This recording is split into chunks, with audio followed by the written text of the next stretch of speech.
When I booked my ticket to Costa Rica, I had a very clear picture in my head. It was fueled by eco-documentaries and travel blogs. I was picturing myself waking up in a jungle treehouse, doing yoga as toucans fly by, finding adorable sloths on every other tree, and ending my days surfing on a perfect sun-drenched beach. The motto was Pura Vida, the pure life. Simple, relaxed, and in harmony with nature. Well, let me tell you, the Pura Vida I found was a little different. It was less about relaxing and more about surrendering. Surrendering to the rain, the humidity, the giant insects, and the fact that pure life also means the bus might show up, eventually. This is the story of how my eco-fantasy met the wild, muddy, and incredible reality of Costa Rica. We're collecting donations for the Evangelize Foundation, which supports humanitarian. The moment I stepped off the plane in San Jose, it hit me. Not the culture, not the language, but the humidity. It was like walking into a giant, hot, wet blanket. My hair instantly frizzed up, my clothes felt damp, and I felt like I was breathing water. This wasn't the refreshing tropical air I imagined. This was a full-on atmospheric assault.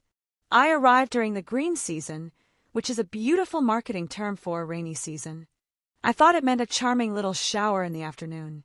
In reality, it meant the sky could suddenly open up and unleash a torrential downpour that turned roads into rivers. My first bus ride into the mountains was a white-knuckle experience on a muddy, winding road where I couldn't see more than 10 feet ahead. I understood then. In Costa Rica, nature isn't a backdrop, it's the main character, and it does whatever it wants. My biggest fantasy was the wildlife. Specifically, sloths. I honestly thought they'd just be hanging out by the side of the road, waiting to be photographed. On my first jungle hike, I spent 2 hours craning my neck, looking for them. I saw nothing. What I did find, however, were mosquitoes the size of small birds, ants that marched in terrifyingly organized armies, and spiders I tried very hard to pretend didn't exist. The jungle isn't a curated park.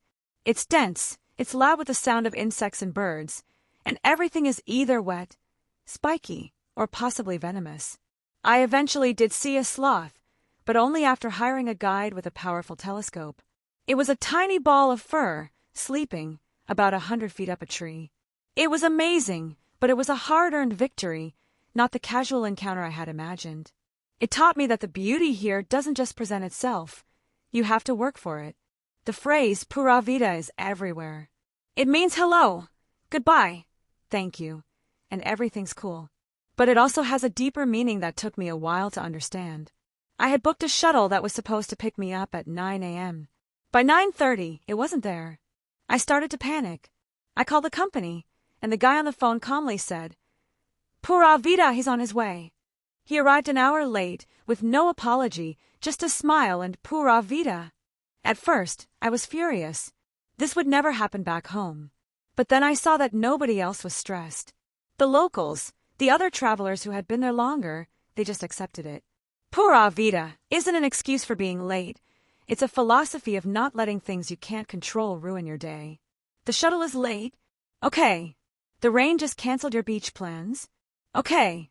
It's a radical acceptance of imperfection, and once I started to embrace it, my entire trip changed. I left Costa Rica with frizzy hair, about 100 mosquito bites, and clothes that never fully dried. I didn't become a serene yoga goddess, but I found something much more valuable. I found the real Pura Vida. It's not about having a perfect, easy life. It's about finding joy when things are imperfect. It's the beauty of a waterfall that's flowing because of the heavy rain.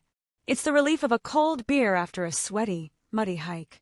It's the kindness of a local who shares their umbrella with you. So if you go to Costa Rica, leave your perfect fantasies at home. Pack a good rain jacket, powerful insect repellent, and a whole lot of patience. Don't just look for the pretty animals. Listen to the wild symphony of the jungle.